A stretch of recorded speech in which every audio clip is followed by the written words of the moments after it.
If you're anything like me, you distinctively remember opening up your lunchbox as a kid and seeing one of these. A funny-shaped container made of glitter-filled plastic that held within it the perfect lunchtime treat, the Pringle. While the Pringle might be the perfect chip, its history is anything but. With an uncertain development, a dead-on-launch arrival, and numerous lawsuits that threatened its very existence, it seemed like Pringles were never going to survive. How did this snack go from near extinction to a global multi-billion-dollar empire?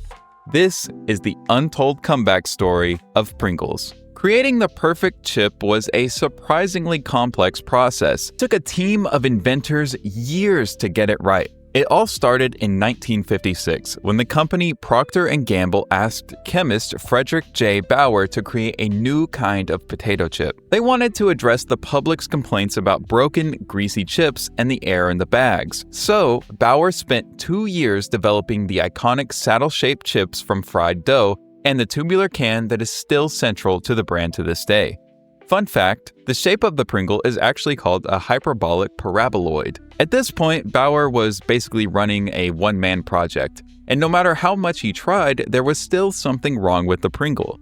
The chip looked fantastic, but it tasted horrible, so he was taken off the project. In the mid-1960s, P&G restarted the mission and the Pringle was passed to Alexander Lipa, who managed to give the chip a flavor that didn't make people question their snack choices. This is when the Pringle project really started to show promise. However, while Bauer designed the shape of the Pringles chip and can, Lipa's name is on the patent. Bauer decided to cement his legacy in Pringles history in another way. When he died in 2008, his family honored his final wish by burying him in a Pringles can. But back to the making of Pringles. One more person played a pivotal role in their creation. Gene Wolfe, a mechanical engineer and science fiction author, helped develop the machine that cooked them. This collaboration of the three men laid the foundation for the 5 Pringles factories in the world today. Together, these factories supply over 150 countries with Pringles. With the chip and its packaging finally perfected, all that was left was a name. And the famous Pringles name has many possible origins. Mark Pringle filed a patent titled Method and Apparatus for Processing Potatoes on March 5, 1937, which Procter & Gamble credited for enhancing dehydrated processed potatoes. Naming their chips Pringles could be a way to honor that legacy. Another story is that the marketing department for Pringles simply looked in a phone book for inspiration. It was in a phone book that they found the name Pringle Drive in Ohio. As the legend goes, the marketing department fell in love with the name Pringles, and so that was the name of the brand moving forward. Speaking of moving forward, you shouldn't move forward with this video without subscribing right now. If you do, you'll get more high-quality videos just like this about the histories of your favorite snack foods. I love making these videos, and your support would help me do just that. Let's see if we can't hit 5K subscribers. Thanks. Regardless of how the brand got its name, the company was clever and patient in releasing Pringles to the world. After Alexander developed the chip, it wasn't released until 1968 when it had a fully developed marketing plan, name, and design. Even with all of their preparation, Pringles just didn't sell. People had a hard time accepting a new kind of chip. After all, Pringles do look kinda weird. Pringles was doing so bad at launch that some asked Procter & Gamble to drop the brand entirely.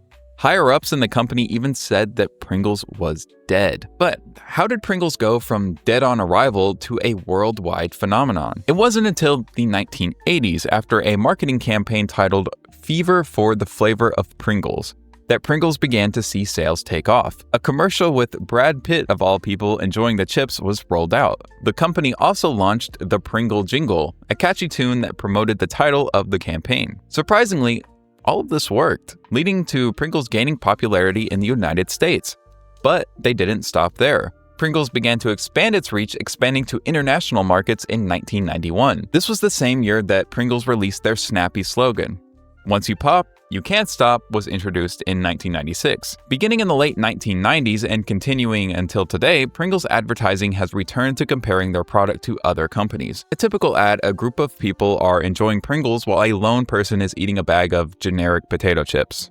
The bags themselves resemble either Lay's or Ruffles depending on the Pringles ad. They dump out some of the broken chips into their hand only to find that they're greasy and unappetizing and end up wiping the grease on their clothing. While Pringles was finally winning, there was just one problem. Initially, they were sold under the name Pringles Newfangled Potato Chips, but it had to be shortened to just Pringles in 1986. Newfangled just means different from what one is used to anyway, and I think it's pretty clear from Pringles' rough launch, people were not used to them. But why did the name have to be changed? A lawsuit, of course.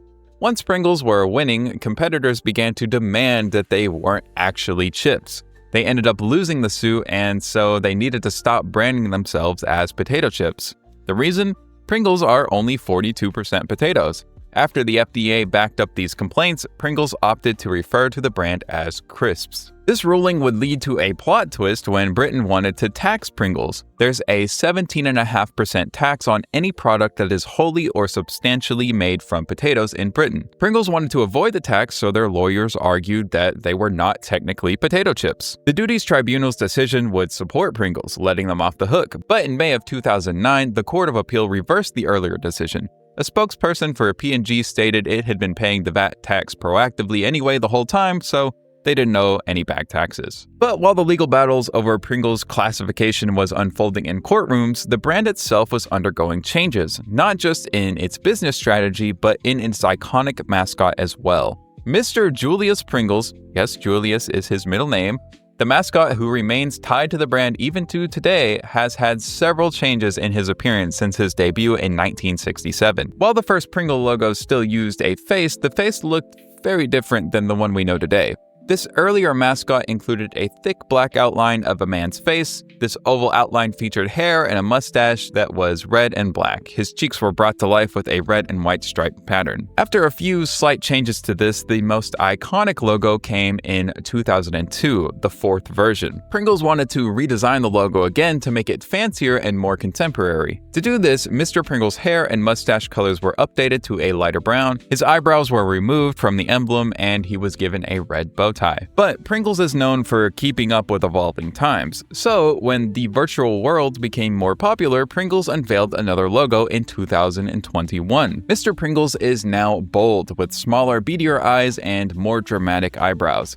This logo redesign was crafted by a new studio, Jones Knowles Ritchie, with Peter Matthews leading the design charge as Pringles brand design manager. These new features were chosen to modernize the logo and make it an easier fit into a virtual world. They also updated their packaging to fit with the new logo, selling the design that is seen today.